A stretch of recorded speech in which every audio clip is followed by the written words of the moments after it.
तो आइए साथियों, परम पूजनीय श्री जगदीश चंद्र जी के मुखारबिंद से रस लेते हैं उस ब्रह्मवाणी का, जिसके बारे में कुरान में पहले से ही लिखा है कि जब इस दुनिया में पार ब्रह्म जाहिर होंगे तो आसमान से मिस्री की ईंटें करो सुप्रेम प्रणाम। शुभकरण मंगलकरण धनेश देव चंदिनाम श्री प्राणनाथ निजमूलपति श्री मेरा सुना तेज कुमारी श्याम युगल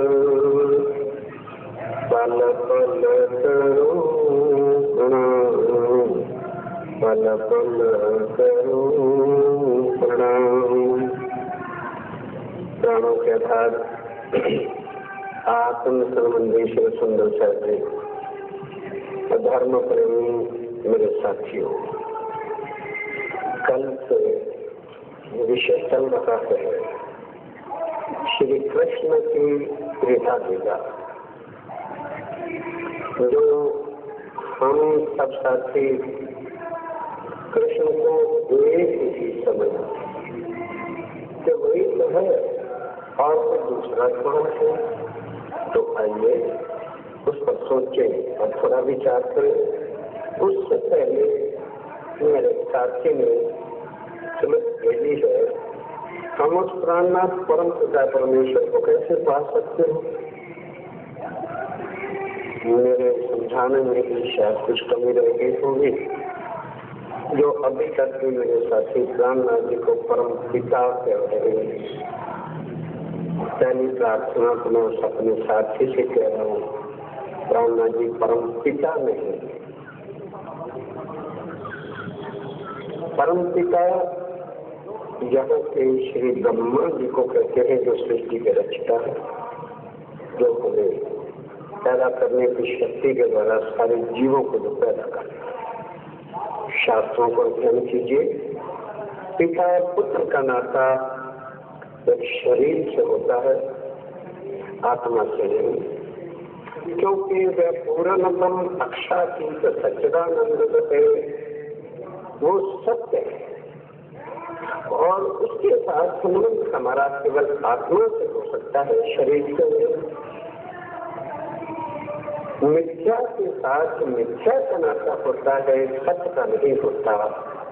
जिसको कबीर जी ने भी कहा कि जो पूत किसी का पोत है वो साहिब किसी का नाम, और जो साहिब सबका होता है वो पूत पिता किसी का नाम, क्योंकि वो जन्म और मरण से परे की बातें हैं।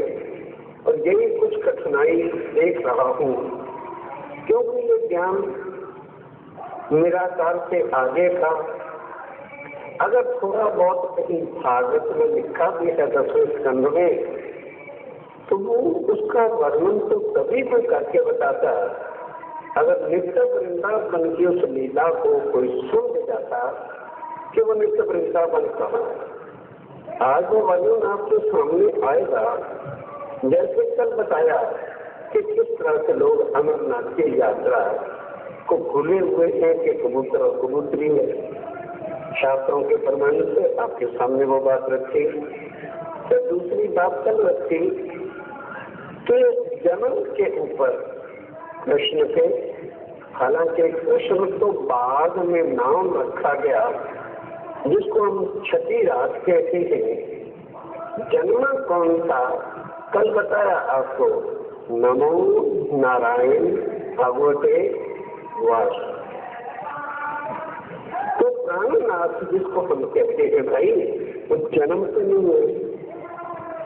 वो किस तरह से हुआ, जैसे कल बताया कि जन्म लिया आदि में मक्खा के अंदर वसुदेव और देवकी के घर, और जन्म से पहले चतुर्थ स्वरूप ने आकर के दर्शन दिया और सारा खेत बताया कि अब मैं तुम्हारे घर जन्म दूंगा। मेरी माया की शक्ति नंद के घर पैदा होगी, मुझे वहां रखना ये सारी बातें हम सब हिंदू लोग अच्छी तरह से समझते हैं। फिर उनके पिता, ये कहना पड़ेगा क्योंकि जन्मे है ना, इसलिए पिता वसुदेव उनको लेकर के जाते और नंद जी के घर पर जाकर, क्योंकि उन्हें बता दिया था कि तुम चिंता नहीं करना, ये जो जेल है और हथकड़ियां हैं आज तो मैं तो खुल जाएंगी और दरवाजे खुल जाएंगे, पहरेदार सो जाएंगे। ऐसा हुआ, ये तो बड़ी बात नहीं थी। सृष्टि के नाम से 16 तरह संपूर्ण उतरे हैं, ये तो बड़ी बात नहीं थी, हुआ। और उसके बाद नंद जी के घर जब पहुंच गए तब आत्म अक्षर और प्राणनादि की शक्ति ने उस तन में प्रवेश किया और उधर परमधाम की आत्मा ने आकर के ब्रिज और गोकुल की जो युवा कन्याएं थी उनमें प्रवेश किया। अब उसका प्रमाण कर दिया था ताकि कोई कह से नए ज्ञान बता रहे हो, हमें कैसे पता चले। तो यदि उनके अंदर सतयुग से ये सूचना न मिली होती जिसको अमर कथा कहते हो, उसकी बहुत सारी बातें अभी बाकी है। तो जैसे जैसे चर्चा का सन्मान चलेगा भविष्य प्राण के सारे प्रमाण आपके सामने आ जाएंगे। और इस मंच से कोई भी बात प्रमाण किसी ग्रंथ के बिना हम नहीं कहेंगे ताकि किसी प्रकार का किसी को कष्ट न हो। बात बाद में होगी, प्रमाण। तो उस प्राणनाथ जी का संबंध हमारी आत्मा से ही हो सकता है और वो किस तरह से हो सकता है? अनन्य प्रेम लक्षणा भक्ति से, जिसका साधन पति व्रत साधन है, यानी उसको अपना प्राणों का नाथ जो पहले दिन से खूब खूब समझा खत्म पहचाने से शाबाश। तो भाई लोग कहेंगे तो हम कैसे खत्म बनाए? ना, शरीर का खत्म नहीं बनाना। शरीर का खत्म और पत्नी का नाता संसार के जो कुछ पत्नी पति होते हैं उनके साथ है। आत्मा का खत्म जो है वो सबका एक है। शरीर का परमात्मा एक नहीं, सबसे ही हो सकता है। और वो किस तरह से हो सकता है? अनन्य प्रेम लक्षणा भक्ति से, जिसका साधन पति व्रत साधन है, यानी उसको अपना प्राणों का नाथ जो पहले दिन से खूब खूब समझा खत्म पहचाने से शाबाश। तो भाई लोग कहेंगे तो हम कैसे खत्म बनाए? ना, शरीर का खत्म नहीं बनाना। शरीर का खत्म और पत्नी का नाता संसार के जो कुछ पत्नी पति होते हैं उनके साथ है। आत्मा का खत्म जो है वो सबका एक है। शरीर का परमात्मा एक नहीं, क्योंकि मानने वाले जो राम के हैं उनको इस्लाम से भूख आती है। मानने वाले जो राम के हैं उनको इस्लाम से भूख आती है। मानने वाले जो मक्का मदीने के हैं उनको भगवान से भूख आती है। कौन चलेगा प्रभु तेरे नक्शे कदम पर कि यहाँ इंसान को इंसान से। साथियों, ये है वो धर्मों के समेत जिसमें एक परमात्मा की दुहाई देते हुए ग्रंथों का कोई दोष नहीं है, ग्रंथ सुनाने वालों का दोष। क्योंकि उन्होंने धर्म को एक बिजनेस कमर्शियल बना दिया। अब शायद कल इसी शब्द को सुनकर के कुछ साथी नाराज हो गए जो आ जाने का कष्ट नहीं किया उन्होंने। तो इस बात की चिंता नहीं है। अगर ये चीज ना होती तो मूल वेद से लिखते हुए सारे ग्रंथ झूठे नहीं थे कि परमात्मा एक है। तो फिर वेद वालों ने क्या लिया आगे? और उसके बाद गुरु ग्रंथ साहब लो, कोई दुनिया का ग्रंथ लो, ABC कोई किसी धर्म का किसी जगह नहीं लिखा हुआ हिंदुओं का परमात्मा और है, सिखों का और है, या मुसलमानों का और है, या ईसाइयों का और है। तो फिर जुदा जुदा क्यों हो गए? रीति रिवाज रस्में हमारी एक दूसरे के साथ लड़ रही हैं। और उसमें हमने क्या सीखा? हमारा पंथ बड़ा, हमारा गुरु बड़ा, हमारा गुरु सतगुरु हमारा परमात्मा सबसे बड़ा है। हमारा और तुम्हारा हमको सिखाया जिनके लिए हम लाखों रुपया खर्च करके बुलाते हैं, और वो आज बहुत बड़े यहाँ के प्रिंसिपल साहब और प्रधान साहब खूब अच्छी तरह से बातें बताई। श्रीमद् भागवत का 10वां स्कंद और 84वें अध्याय का 13वां श्लोक बताया कि महाराज जी हैरान हो गए कि श्रीमद् भागवत में ये लिखा है, क्यों नहीं आज दिन तक किसी ने ये बताया कि हमें पानी की बहती हुई नदी को तीर्थ नहीं समझना चाहिए। हम सदियों से नदियों पर तीर्थ करते पंच भारत को किसी ने ये भेद रस अर्थात सत्य की चीजों को ढांक दिया केवल जिससे उनका कमर्शियल पास धंधा पैदा होता है, वही चीजें गा गा के सुना दी। हमने वो कथाओं के अंदर चुटकुले और कथा कहानियां ब्रह्म के ज्ञान जहाँ शब्द का ज्ञान है उसके अंदर चुटकुले और कहानियां कभी सोच कि ये हो क्या, लेकिन हम किसकी कथा को वाह करेंगे जिसने थोड़ा देर के बाद हमें बात बता दी, उसके बाद कोई चित्कला छेड़ दिया और हमको हंसा दिया, फिर हमने प्रसाद के बाहर जाकर भाई मजा आ गया। कान मजा आ गया, क्या आत्म को कुछ दर्द लगा, कुछ हृदय के अंदर चोट लगी कि हम मनुष्य तन पा करके गंवा क्या कि ये मनुष्यतन जो मिला है उसकी वैल्यू कीमत क्या है। जो चीज 84 लाख योनियों में नहीं मिल सकती वो इस तन में आपको मिल सकती, बस और किसी में नहीं। ये बैठ करके ज्ञान को सुनना, विचार करना, सत्य और झूठ का नबेड़ा खुद समझना कि हम किस रास्ते पर जा रहे हैं। क्यों आज सीधा किसी को बात कह दी जाए कोई सहन नहीं करे। वो सत्य को कहना ही आज बड़ा भारी मुश्किल है। एक राजा था, इसको कथा न समझ लेना कोई या कोई चुटकुला न समझ लेना, क्योंकि कहीं क्या राजा मरने को आ गया, हर एक में मरने में राजा ने भिखारी ने भी सब एक लड़का है लेकिन अभी मैच्योर नहीं है, 18-20 साल का है, राय तख्त पर बिठाना है।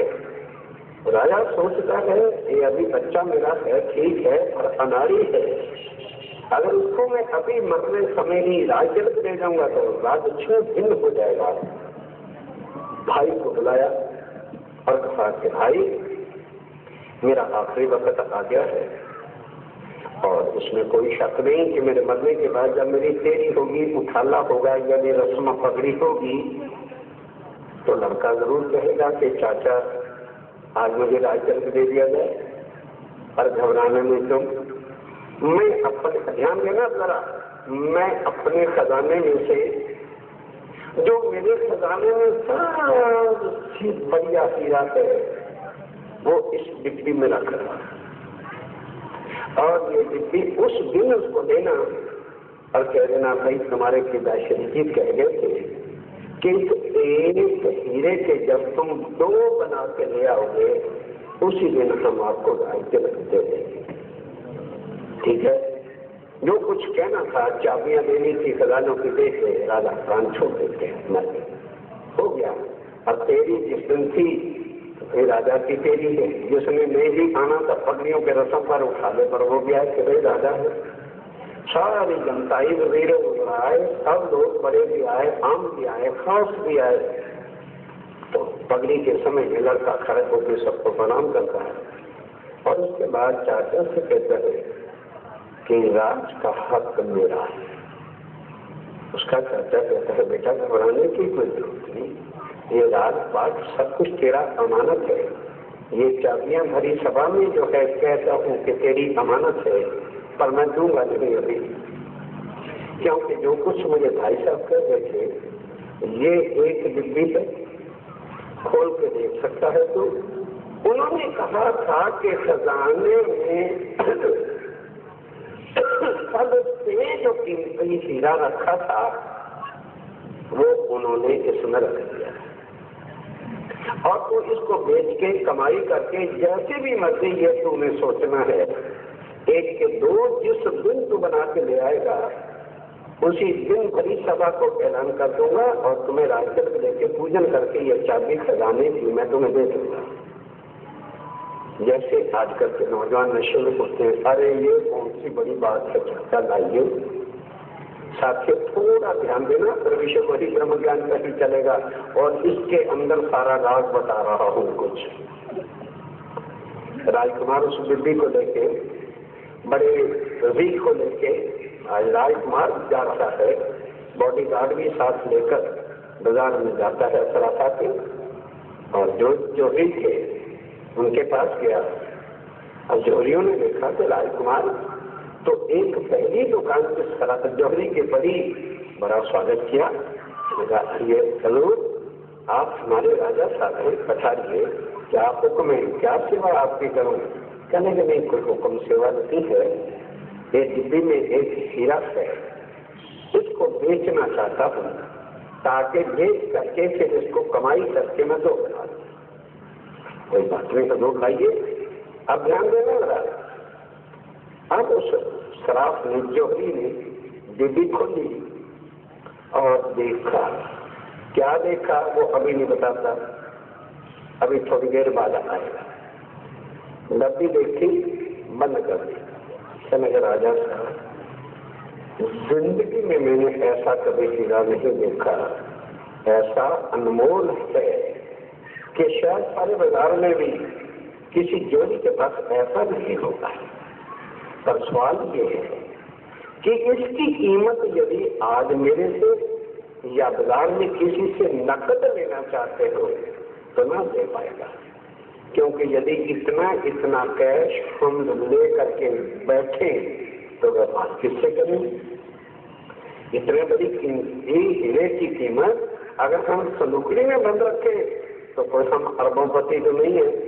1 महीने की मोहलत आप मुझे दे दीजिए और जो कीमत इसकी होगी उससे 2000 और ज्यादा जाएगा। पर आज में बेशक का बाजार में चले जाओ, कोई भी जोड़ी इसकी कीमत जो है आज आपको नहीं दे सकेगा। उसकी बातों पर राजकुमार को विश्वास आया तो कहने लगे अच्छा तो फिर मैं 1 महीने के बाद ही बाजार में आऊंगा। कहने लगे महाराजा साहब, आपकी बड़ी बेइज्जती का बात है कि पहली बार आप आए और खाली हाथ चले जाएं, आपका प्रभाव जनता पर क्या पड़ेगा? इसलिए मैं नहीं चाहूंगा कि आप वापस जाओ। तो कहने लगे भाई तो क्या करूं? कहने का हजूर चिंता मत कीजिए, मेरे पास ऊपर चबारा है, हमारे व्यापारी आते हैं, मैं आपको वहां खिलाऊंगा, आपकी सेवा भी करूंगा और एक नई तिजोरी मैं लेके आपको दूंगा। उसके अंदर आप इस डिब्बी हीरे वाली को रख के बंद रखिए, खिदमत के लिए 2 आदमी रख लो, 2 मैं आदमी आपको दे दूंगा। महीना चीज क्या होती है, आप तक लौटिए जब इसकी कीमत लेके जाएगी। राजकुमार के दिल में कुछ असर हुआ कि वाकई दुनिया तो मेरी हंसी उठाएगी। चलो जी बाजार बेचने गया था, ये भी नहीं दे सका। कहता ठीक है, मैं आपके इस व्यवहार से खुश हूँ, आपके पास 1 महीना रहूंगा। ध्यान देना मेरे साथियों, ऊपर व्यवस्था कर दी गई। आप जानते हो जोहरी का धंधा कुछ ऐसा तो है नहीं कि जैसे भिंडी और सब्जी वाले का होता है कि मिनट में उस बेचारे को कोई भिंडी लेगा, कोई लहसुन लेगा, कोई प्याज लेगा, कोई गाजर लेगा, कोई मूली लेगा। 6 महीने साल में कोई हीरा खरीदने वाला आता है और उसके एक हीरे के व्यापार में ही साल भर की रोटियां आ जाती है। अब राजा ऊपर है, नीचे उसने अपने और नौकरों को जो भी लोग से कह दिया कि कोई व्यापारी है तो मुझे बुला लेना। 2 दिन तक उसकी व्यवस्था सेट करके कि राजा को किस तरह धुन से रखना चाहिए वो रखते। उसके बाद कहने लगा राजा साहब, सारा दिन आप भी खाली बैठे रहते हो और मेरा भी ऐसा बिजनेस तो नहीं है कि मुझे बीच बीच कोई सामान खोल के देना पड़ता है। अगर आप इजाजत दें, ध्यान दो मेरे साथियों, तो मैं आपको जोहरी बना दूं ताकि कल को कोई आपका व्यापार के अंदर आके धोखा न दे और आपका खजाना लूट कर न ले जाए। राजकुमार हैरान है कि ये मेरे साथ इतना अच्छा व्यवहार करता है कि शायद मेरा सगा रिश्तेदार भी ना करता। कहने लगे जौहरी साहब, अगर आप मुझे ये धन हीरे का परखना और मुझे सारा कुछ बता दो तो मैं राजा बनते ही तुम्हारे एहसान को भूल दूंगा नहीं। कहने लगे अच्छा। अब उसने पहले चांदी परखने का ढंग सीखा कि चांदी में तिलक वगैरह कैसे मिलाते, नकली कैसे सौदा होता और कैसी सारी चीजें 2-4 दिन में वो सिखा दिया। कहने लगा हुजूर अब मैं आपको सोना परखने का ढंग बताऊंगा। तो सोने को भी भट्ठी के ऊपर घिसा जाता है, फिर उसकी चमक से उसकी कीमत असल और नकल की हिसाब होती है। इसलिए उसको भी 8-10 दिन के अंदर सोना परखने का भी ढंग सिखा दिया। 15-16 दिन बीत गए। चले गए हुजूर अब मैं आपको जौहरी बनाना चाहता हूँ, मैं आपको हीरे परखने का ढंग बताऊंगा। तो दूसरे दिन वो कुछ हीरे ले आया जिसमें नीले पानी वाला भी हीरा था, पीले पानी वाला भी था, सफेद पानी वाला भी था, लाल पानी वाला भी था। कहने लगे हुजूर हीरे परखने के 2 तरीके होते हैं। एक तो ये हीरे के अंदर पानी होता है, शीशे के अंदर पानी नहीं होता, ये बताया। और उसकी 2 चमक होती है, ध्यान दीजिए। एक तो जो उसके अंदर पानी है उसकी झलझलाहट बाहर आती है और एक उस झलझलाहट से फिर शीशे के बीच में आ जाने से उसकी चमक होती है। जो वाइट होता है अंदर भी और बाहर भी उसको हीरा कहते हैं। और जिसके अंदर नीला पानी होता है शीशा ज्यों का कहते हैं पर उसकी झलकार जो है बाहर नीली पड़ती है उसको हम लोग नीलम कहते हैं। और जिसके अंदर पीले रंग का पानी है तो उसकी झलकार भी बाहर पीली किरणें उठती हैं तो उसको हम पुखराज कहते हैं। और जिसके अंदर लाल पानी होता सब वही हीरा है पर उसको लाल कह के कहते हैं, पर लाल सबसे ज्यादा कीमती होता है। इसको समझाते कि परखने का ढंग और किस तरह से है वो जोड़ी ने 10 दिन के अंदर हीरा परखना भी बताएंगे। अब 26-27 दिन जब हो गए। कहने राजकुमार साहब ये ना सोचना कि मैं सारा दिन आपके पास ही बैठा रहता हूँ, मैं आपके हीरे की कीमत के भी पैसे बराबर इकट्ठे कर रहा हूँ। लेकिन कल पहले मैं अब आपका इम्तिहान लूंगा कि वाकई आप हीरे परखने में कामयाब हो गए या फिर। तो बहुत अच्छा और भी दिल खुश हो गया। अब उसने दूसरे दिन जब 28वां-29वां दिन आया तो हीरे कुछ लाल कुछ मोती ये वगैरह उनके पास होते ही नीलम वगैरह ला करके सामने रखे। कहने लगे तो एक हीरा उठाया कि अब आप इसको देखिए और बताइए कितनी कीमत का हो सकता है। अब राजकुमार ने उसकी कीमत क्योंकि बता दिया था झलक के हिसाब से 10-15 हजार के अंतर में बताया। कहने कोई बात नहीं, बिल्कुल ठीक है, ऐसे ही होता है। हम भी जब कीमत डालते हैं तो थोड़ा बहुत 5-10 हजार का फर्क मामूली बात है, क्योंकि व्यापारी हीरा लाखों का होता है। तो फिर नीलम से पूछा, इस तरह से एक दिन उसने बताया। अब दूसरे दिन कहता था दूध कल मैं पहले बता गया कि मैं घर से खूब धन थैलियां भर के लाऊंगा और कल आपका हीरे की कीमत मैं आपको चुका दूं। आइए अगर सावधान होके 2-4 थैलियां में भर के ले आया, ज्यादा क्या लानी थी। आके कहता है दूध खजाना में ले आया। अब आप अपनी चाबी से तिजोरी खोलिए और अपना हीरा ले जाइए।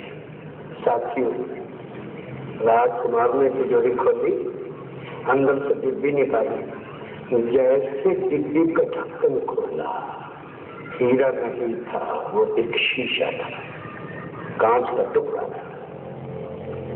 आप उसको देखते साथ ही भी उसके हाथ से गिरी के देखो, मेरे पिताजी तो कह गए थे हजरत सबसे बड़ा कीमती हीरा है और ये तो खाली कांच है। कहते मेरी सब माफ करना, मैंने आपका 1 महीना बर्बाद किया, और ये अगर कांच ही था तो आप मुझे पहले दिन क्यों नहीं आपने कह दिया? कहने लगा हजूर, मैं पहले दिन आपको ये कह देता ना, ये कांच है, शीशा है, हीरा नहीं, आप मेरी गर्दन कटवा देते। कि कमबख्त जोहरी जो राजकुमार को ठगता है वो जनता को क्या छोड़ता होगा कि मेरे पिता राजा झूठ बोलेगा क्या कभी? इसलिए हजूर पहले दिन आप आए थे तो राजा से, आज आप राजा नहीं, आज आप एक जोहरी हैं, आपको परखने का पता नहीं। इसलिए साथियों अभी हम आपको पार्थी बना रहे हैं, क्योंकि सीधा कहने के आपकी डिब्बी में कांच का टुकड़ा है, तो जितने आज बैठे हो कर देने लो। तुम्हारे से सहन नहीं होगा कि हमको जो धर्म दिए गए हैं ये कांच के टुकड़े, शीशे के हीरे छीन लिए हैं इन लोगों ने, हमें असत्य हाथ में दे दिया है, जबकि धर्म ग्रंथ सत्य को परमात्मा कहता है। कोई धर्म ग्रंथ ले लो, पहले दिन कहा था कभी भी जुबान से किसी धर्म ग्रंथ को झूठा या खंडित न कर बैठना, इससे बड़ा पाप और कोई। किसी धर्म की खंडन निंदा न कर बैठना, किसी गुरु की निंदा न कर बैठना। हमें पार्थी खुद बनना चाहिए, खुद हमारे पास बुद्धि होनी चाहिए कि भी हमने जो परमात्मा लेना है किस काम के लिए लेना है। जब हमें अच्छी तरह से इस दुनिया में पता है और गीता खोल खोल के भेद बताती है, रामायण खोल खोल के भेद बताती है, गुरु नानक देव जी की वाणी खोल खोल के भेद बताती है कि कर्म साथियों इस दुनिया में हम और आप बैठे हैं, ये कर्म भूमि है। यहाँ जो कुछ मिलता है कर्मों से, और आज हमारा अनुमान क्या रहता है, यार ये मिनिस्टर इतने पाप करते हैं, इतनी चोरियां करते हैं, इतने डाके डालते हैं, हम सारा दिन भगवान का नाम जपते हैं, सुमरन करते हैं, ये सोरे कितने कारों पे उठते हैं, हवाई जगहों पे उठते हैं, और हमारे घर दाल भी खत्म होती जा रही। ये सब हम भूले हैं। ये जो आज वो कारों पे चढ़ के मिनिस्टर बने बैठे हैं और हम भूखे हैं, ये हमारा पिछला बैंक बैलेंस है। उन्होंने पिछला जन्म में इतना कमा लिया है कि वो राजा है, हमने सबको सोना दिया था इसलिए भिखारी है।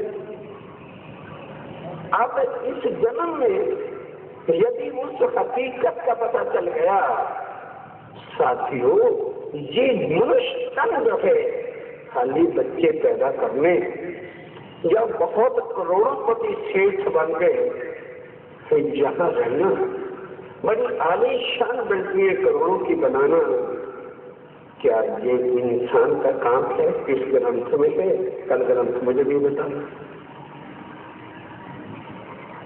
हम सोचे कि हम तो आलीशान मकान में रहते हैं, सवेरे जरा सैर करने चले जाना, ठीक करते थे आगे से अभाव में बहुत हो, पर किक्कर के पेड़ के नाल ही तोड़ी तना लटकता दोनों एक आलना नजर आएगा। बिया और बैया नाम की एक चिड़िया होती है, उसमें जरा उसमें हाथ लगा के देख, अंदर डाल के देखना कि तुम्हारी बेडशीट ज्यादा नरम है कि वो आलना ज्यादा नरम है, तो उनका टूट जाएगा। और हम सोचे वाह जी वाह, हम तो 40 रुपए किलो के एक फल खा रहे हैं, एक फल तुम्हारे से ज्यादा कीमती तोता खाता है। यू हैव टू पे समथिंग। तुम्हें कीमत के बिना दिए कोई रेडी वाला नजदीक नहीं होने दे रहा। तोता 10 को खट्टा समझ के काट के ठू करके फेंकता है, मीठा खाता है, फ्री फंड में चोट भर के बच्चों को तुम्हारे से बढ़िया खिलाता है। पक्षी तुमसे खाते। फिर अगर कहना वाह अरे क्या है, हम पैसा खर्च करते हैं, यूनान जाते हैं, इंग्लैंड जाते हैं, फ्रांस जाते हैं, यूएसए जाते हैं, तुम्हें तो वीजा भी कोई नहीं देगा। और पक्षी बिन वीजा के इंडिया में आते हैं फॉरन के, और आके बोली बोलते हैं कि माली हम 3 महीने यहाँ रहने वाले हैं, पेपरों में पढ़ भी चुके हो, प्रैक्टिकली देखना है, फर्क पर चले जाओ। हमारी भारत सरकार ने व्यवस्था की हुई है, आंखों से देखना। जापान के पक्षी आते हैं, इंग्लैंड के आते हैं, यूएसए के आते हैं, अरब कंट्री के आते हैं, नेपाल से आते हैं। और जितने दिन उन्होंने रहना होता है वो पक्षियों की बोली को माली जानता है और उनके गले में स्लिप होती है कि ये पक्षी जापान से फ्लांट्री को चला था। जिस दिन के उसके बाद में आ जाएगा उस दिन वो डेट लिखेगा कि रीच ऑन सच डेट। वो पक्षी अगर हफ्ते के लिए रहना चाहते तो हफ्ते के बाद वो जाने की भाषा बोलेगा। तो वो पक्षी जो माली है वो पक्षियों की भाषा उनको सिखाई गई है, वो समझ आता है कि देख लगता है कि इसलिए कोई ये पक्षी यहाँ से इंडिया से रवाना हो गया। फ्री, कोई पासपोर्ट नहीं, कोई वीजा नहीं। फिर पशु भी अपने जानवर जितने भी वो भी बच्चे बनाओगे और बढ़िया से बढ़िया हर पशु भी अपने बच्चे को खिलाता है। अगर हमने ये कुछ कर लिया तो फिर मुझे ये बताओ what is the difference between a man and A animal. फिर उसके बाद हम कितने पाप करते हैं, जानवरों की हत्या करते हैं केवल जितना के स्वाद के लिए, और ऊपर छाप से क्या कहते हैं फिर बकरे बने किसके लिए। वाह, जरा बकरे की जगह अगर तुम पूर्व जन्म में बकरे होकर के किसी कसाई की कटार से चले आते तुम्हारे पर क्या बीतती। जीव उसके अंदर भी है, वो मुर्दा नहीं है। हम भी उसी तरह से योनियां भुगत करके आज हिंदुस्तान में आकर के बैठे थे। कोई सा ग्रंथ बताओ जहाँ ये लिखा हो कि मनुष्य तन के वास्ते बकरा, मीट ये चीजें अलाउ हैं। तो जरा आज के युग में आ जाओ, मेडिकल साइंस का बोर्ड क्या रिपोर्ट देता है। शेर कभी भी मीट को काटता नहीं, धोता नहीं, छाप नहीं करता, कभी रिंदता नहीं, मिसाले नहीं लगाता, भूनी नहीं देता। सुबह निकलिया मद आ देता, कट्टी आ देता, बकरा आ गया था, गां आ गया, कोई जानवर आया करपा मारा नहीं और खून पिया नहीं, मस्ती से सोता है। कभी रात को शराब नहीं पीता, कच्चा मांस खाता है। और उसके बाद इंसान लेके आएगा, पोनियां देगा, गरम मसाले देगा, खूब उन्हें डालेगा, फिर उन्हें देखेगा, फिर खाएगा जिखा के स्वाद के लिए। हजम नहीं होता और रात को इसलिए शराब पीता है कि अल्कोहल की उस पशु के मांस को गला के हजम करती है। बोर्ड क्या कहता है कि मांस किसके लिए है, केवल शेर के लिए। क्यों? उसकी जो पाचन शक्ति है वो 16 फुट की लंबी होती है, और जो ऊंट, जानवर, भैंस, गाय वगैरह ये जानवर, इनकी पाचन शक्ति जो है ये 10 फुट की होती है, और इंसान की जो हजम करने वाली नाली है केवल 6 फुट की। हमें केवल क्या खाना है जो मनुष्य की बुद्धि को निर्मल करे, सात्विक भोजन खाइए। तुम्हारे लिए दूध है, मक्खन है, कोई जो इतना महंगा तो बेचता पी लीजिए। सारे दिन में 8 कप चाय पीते हैं, कितने कप हो गए? जितने जहां मेरे सज्जन भाई बैठे हैं सुबह से शाम तक चाय का टोटल लगेंगे। फिर बताओ कि आधा किलो या 1.5 पाव दूध का कैसे बनते हैं कि नहीं?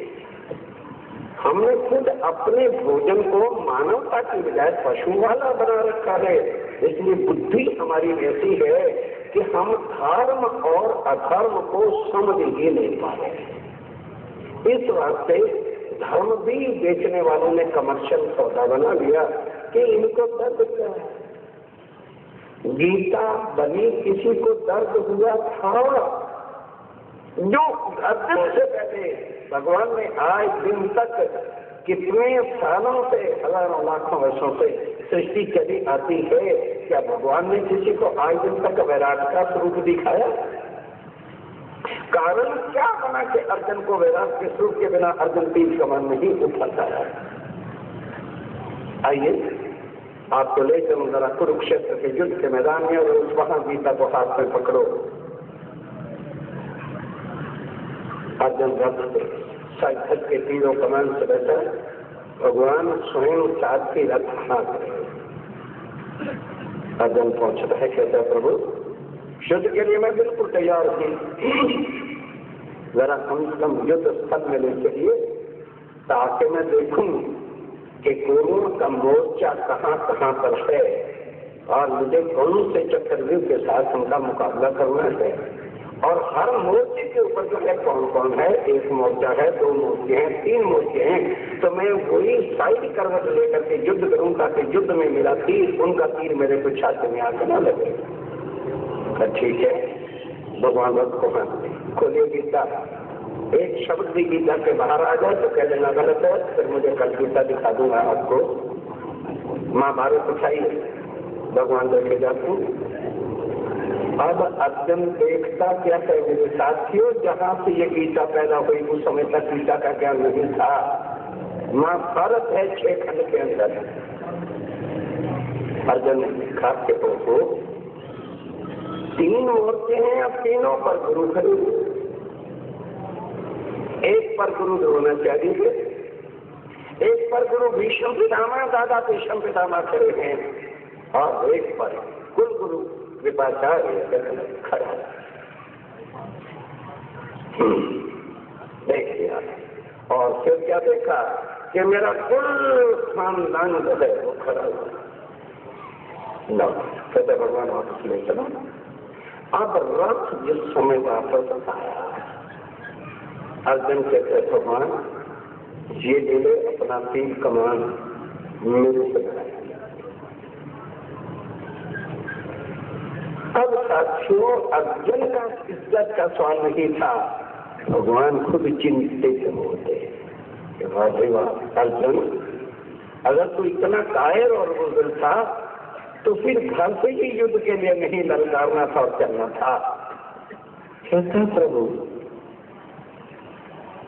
मुझे मिलना क्या है, हस्तिनापुर का राज और तो कुछ भी लेके दो जीतने के बाद, और इसी का रगड़ा पड़ा हुआ है। तो हस्तिनापुर के राज के लिए मैं गुरुओं को वध करूं और अपने खानदान का सत्यानाश करूं, तो एक राज के लिए 4 दिन राज के बाद सीधा नर्क का दरवाजा खुलेगा। ये मेरे से पाप नहीं होता, मैं भिखारी बन जाऊंगा, फकीर बन जाऊंगा, मेरे से राज मैंने करना ही नहीं। अब चिंता होगी, यहाँ गीता का उपदेश स्टार्ट होगा। ये दर्द जो हुआ तो गीता का फिर क्या दिखा, मोह का जाल। ध्यान दो सुन मेरे साथियों कि अर्जुन मोह के जाल में फंसा हुआ है कि ये मेरे गुरु थे। अब उपदेश क्या दिया जा रहा है, ध्यान देना, खोलो गीता। अगर मेरे साथी को गीता वाले बैठे थे, गीता खोलो और 6 धर्म की परिभाषा पहले पन्ने पर लिखी है। अतिथि देवो भव, गुरु देवो भव, गुरु को देवता समझ करके उसका पूजन करो। मातृ देवो भव, पितृ देवो भव, अतिथि देवो भव, सत्यम वद धर्माचार्य। अब क्या उपदेश होता है अर्जुन, सर्वाणि धर्मम परित्यज्य। कमर्शियल लोग पता क्या करके देंगे, देखो भगवान स्वयं कहते बाकी सब धर्मों को छोड़ दो, उनसे पूछना जी कौन से धर्म को छोड़ दे जो पहले उपदेश दिया। कहते हैं मैंने तुम्हें जो पहले धर्म कहे हैं कि गुरु देवो भव, उस धर्म को छोड़ दे, क्योंकि अब गुरुओं को मरवाना है। कौन समझेगा कृष्ण कौन है? बातें करनी, जयकारे बोलने, सिया राम राधे श्याम करनी, कत्ताला बजानिया बहुत आसान है। समझो कृष्ण कौन है, समझो राम कौन है। कह देते ना सिया राम भजो राधे श्याम भजो, दोनों रिवर्स गए थे। राम भगवान ने आपकी मर्यादा का पालन किया। पिता ने कहा भी नहीं कि राम तू वन में जा। कई को कहीं वरदान युद्ध में दे दिया था, क्योंकि उसने धुर्रे में रथ हाथ डाल करके राज्य से उसको गिरने से गए, मरने से बचाया था। और सुन होकर के दो वरदान कह देते थे। नौकरानी कैसी वो थी चंडालनी, आग भर दी। कई जितना राम को चाहती थी उतना विरोध भर दिया, वर मान लिए। जिससे राजा दशरथ इतनी बुरी हालत में होता है कि मुंह से कह नहीं सकता कि राम तू वन में जा। ऐसा वो कई सिर हार करती है तो राम भगवान महलों में आते हैं तो पता चला कि दीपक मुझे पड़े थे, तो पता चला कि मेरे पिता ने कभी वरदान दिया था और मेरी माँ चाहती है कि मैं वन में चला जाऊं और राजभरत को मिले। पिता ने नहीं कहा खोलिए रामायण, खोलिए। केवल इच्छा, मर्यादा परिवार, कुटुंब और पिता की पालन करते हैं, और कृष्ण उसका मर्यादाओं का सच्चा नाश करवा के मैदान में रखते हैं। तो लोग ऐसे कृष्ण और राम को एक करते हैं। तो ये अगर एक शब्द ग्रंथ छूट से पर खिलाफ है, जब मंच के बाद आ जाओ जी गलत कह और मैं आपको दिखा दूंगा। भगवान का कह रहे इन गुरुओं को मार, इन परिवार का सत्यानाश कर। अरे कौन समझेगा गीता के अंदर क्या लिखा है? क्योंकि कमर्शियल गीता सुनते हो, दर्द वाली गीता सुनो। क्यों गीता बनी किस लिए? अब भगवान को छूटो कि अब जब तक इसके अंदर से मोह नहीं हटाया जाएगा। अब ये सोचो, वो भगवान को दुनिया में और कोई आया जिसने गुरुओं का वध कराया? किस लिए? 9 सवाल ज्यादा होता है, भगवान ने ऐसा क्यों किया? तीनों गुरुओं को मरवा दिया। क्या कहते हैं अर्जुन, इस दुनिया में अधर्म कब फैलता है? जब गुरु भ्रष्ट हो गए। कौन सुनेगा इस गीता को? क्योंकि आप लोग सुन ही नहीं सकोगे। कहोगे गुरुओं की निंदा हो रही है, उठाओ गीता। अर्जुन कहते हैं प्रभु क्यों? कहने लगे हाँ, गुरु का कर्तव्य क्या? शिष्य को ज्ञान दे। कहने लगे कि जब द्रौपदी को इस दुर्गति के साथ बुलाने के लिए धृतराष्ट्र ने कह दिया, तीनों ने उनको समझाया कि राजा ऐसा पाप अनर्थ नहीं हो सकता, लेकिन उसने राजमत के अंदर कि मेरे बेटे को राज मिल जाए और इनको पांडवों को मैं जला वतन कर दूं, दुर्गति करने के लिए इस वास्ते वो किया। तो तीनों गुरुओं का क्या फर्ज बनता था? ये भगवान कहे राज छोड़ के चले जाते हैं कि जहां अधर्म होता है गुरु का फर्ज है समझाना, और यदि वो नहीं मानते तो ऐसे शिष्य को छोड़ देना चाहिए, ताकि अधर्म जो करेगा वही भुगतेगा। पर अर्जुन इतने वो पापी नहीं है जितने ये तीनों पापी हैं। क्यों?